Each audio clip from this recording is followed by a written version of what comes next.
Mabuti na lang may cellphone na eh. Nung first time ko dito, walang cellphone. Kaya pag may imit ka, talagang maghintay ka doon. Tapos pag hindi siya mag-appear, wala na.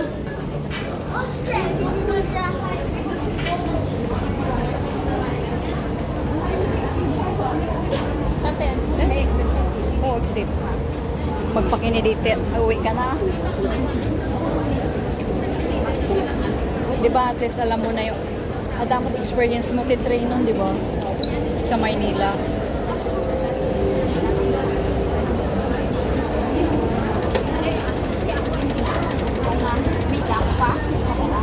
Pagkatapos hindi ako gusto nga gawin anay sa akin. Ay, ang mga nga tayo nila eh.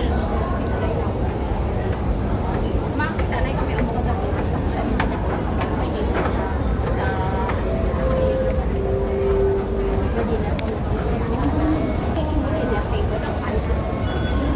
Dinner sa TV.